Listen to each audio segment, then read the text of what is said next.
to another Book Time with Boo. Thanks for joining again. Now this week's story was actually written by myself and Flossie together. Bit of a joining forces, so I hope you enjoy it. It's called Room to Grow. It was a Thursday morning in Chamberley Manor, and Lord Oolingwest was looking out over his large ornate grounds. He had grown tall Japanese shrubs to hide the sight of the village of Treorchy below him, where the little local gardens always made him feel uninspired. "They stifle my gardening creativity, Ola," he would say to his editor. "Grow the hedges higher. I want roses from Poland, and basil from Italy, and hydrangeas from the east coast of Patagonia. Not these tiny plants grown in tiny pots in tiny gardens in this tiny village." The temperature was a pleasant 15 degrees. The wind was blowing in a northeasterly direction, and the pH of the soil was a perfect 6.5. "Ola," he called, "today is the day. Make it happen." You know I'm your editor, don't you, Lord Oolingwest? Growing hedges and organising last-minute events really isn't in my job description, said Ola, sounding firm through her stutter. "Make it happen," said her employer, equally firmly. Ola rolled her eyes and got out a large pad of paper. Meanwhile, down in the village, a yelp echoed through the winding streets. "Why did you put polish on it?" exclaimed Geraldine, throwing her gardening gloves to the floor. "It's this sort of devil-may-care attitude that will get us in trouble, Petunia. The neighbours are already complaining about our lemon cumber overhanging their fence." She pulled back some of the branches of yellow fruit, releasing their cucumber scent and spraying minty leaves over the garden. Petunia huffed and continued to polish the purple rosebush to a high shine.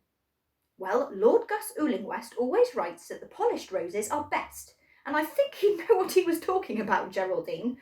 He's only the most renowned shrub journalist this side of Sweden."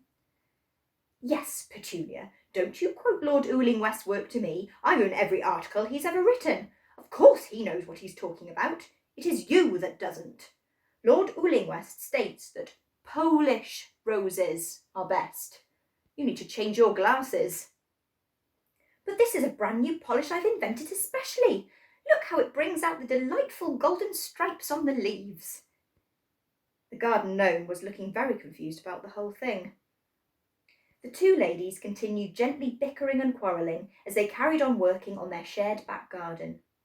They had chopped down the central hedge that separated them years ago. This was for two main reasons.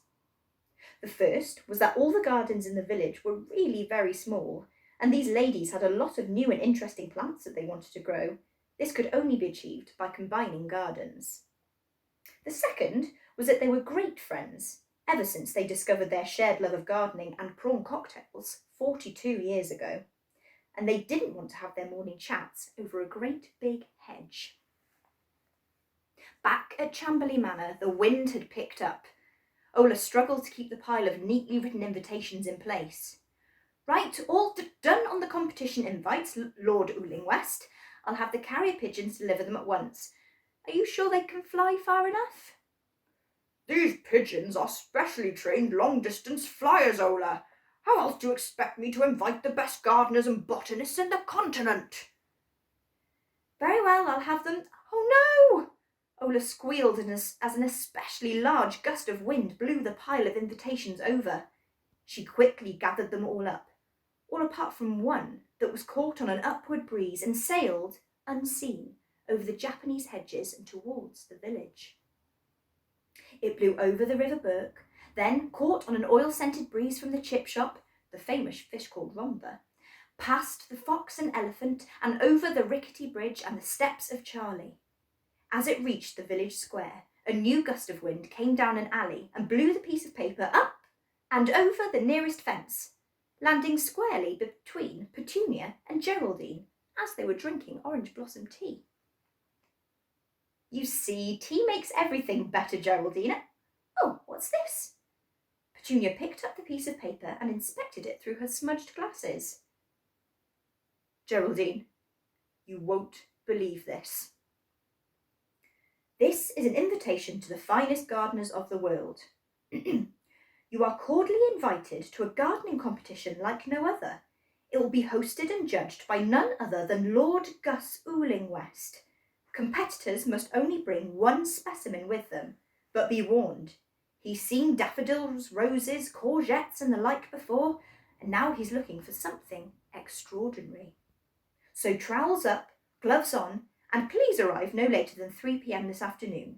Judging will commence at precisely 3:05. Geraldine snatched the piece of paper to read for herself.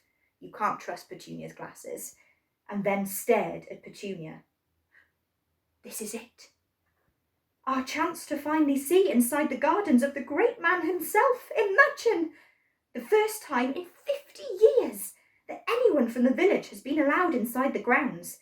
And we get to show him one of our plants. But which one? The wild thyme? The forget-me-nots? No, Petunia, they will never do. We need something special, something different. Wait, I've got it. The two ladies had finally managed to lug their large lemon-cumber all the way up to the hill, up to Chamberley Manor, and now stood in front of the gate. They were gazing around at the magnificent plants all around them. Madame Citron of Paris had brought the biggest lemons they had ever seen. David of Rotterdam had tulips that looked like they were made of pure silver. Darcy O'Leary had what seemed like an Irish potato plant, but when she cut into the potatoes, they were filled with tomato sauce. Lady Sarah of the Czech Republic had a large pot of winter wheat, and when it shook, flakes of what appeared to be delicate snow drifted from the stalks. This was going to be stiff competition. Finally, they saw an uppity-looking lady standing next to an impressive-looking gooseberry bush, with each berry in the shape of an actual goose. Miranda Blear? Said Geraldine, reading the name tag. Yes. Do I know you? Said the lady. You don't seem the type to have been invited to one of Lord Oolingwest's competitions. Ah, yes, well, about that, started Petunia, but she was interrupted by a loud trumpet. Ola lowered the trumpet from her lips. She really was very multi-talented for an editor. Thank you for coming, everyone. Please may I present Lord Gus Oolingwest. Oohs and ahs went up from the crowd, and then everyone seemed to hold their breath as the judging commenced. Lord Oolingwest didn't look impressed. Seen it? That's a copy of one from 1973. This wasn't grown from seed. Well, this is clearly second generation. Too organic, overwatered, underwatered, and these plants are rife in the fields of Albania. Finally, he came to Geraldine and Petunia. He stopped and looked at the lemon-cumber. He looked closer. He walked round the plant twice and rubbed his eyes. He picked up one of the large yellow fruits, breathed in the cucumber scent, and rubbed the minty leaves between his fingers. A lemon-cumber, eh? Well, no competition. First prize right here. The ladies couldn't believe their ears. And where do you hail from? He asked. Oh, just in the village, Pentre Robin. I'm sorry, what? You're from the village? And you managed this? Well, yes, it was a bit of a struggle, what with the gardens being so small, but everyone in the village manages the best they can. There really are some wonderful plants around. Petunia felt herself curtsy slightly. She spoke to the Lord. Geraldine spoke up. You'd be very welcome to come and see for yourself. Lord Oolingwest thought for a moment and then nodded his head. They started their journey at the River Burke, strolled past the chip shop, along beside the Fox and Elephant, over the rickety bridge to the steps of Charlie and into Pentre Robin's village square. Lord Oolingwest and Ola couldn't believe their eyes. A garden for every house, squeezed so tight it was quite amazing there was any room for the villagers. Mrs. Edna Jones grew only daisies, and her garden was as sublime as her hairdo. a neat 60s beehive. Then there were the twins, Joanne and Jenna, who grew the best looking passion flowers in the village, twisting and turning around each other in delight. Mrs. Megan Evans' garden was full to the brim with poppies, all yellow, orange and red, almost as though the garden was on fire. "Marvellous," breathed Lord Oolingwest. "Incredible. What people can do with such small places." "Well, imagine what they could do with something a little bigger," said Ola gently. The next day, Lord Oolingwest announced his new plan, that anyone who wanted to grow things and plant things and enjoy a little more space was very welcome. He would be opening up his garden for all the people of Pentre Robin. And oh, the things they grew! It became one of the most interesting and bright gardens for miles around, with a very special plant right at the centre, with yellow fruit, a cucumber scent, and little minty leaves.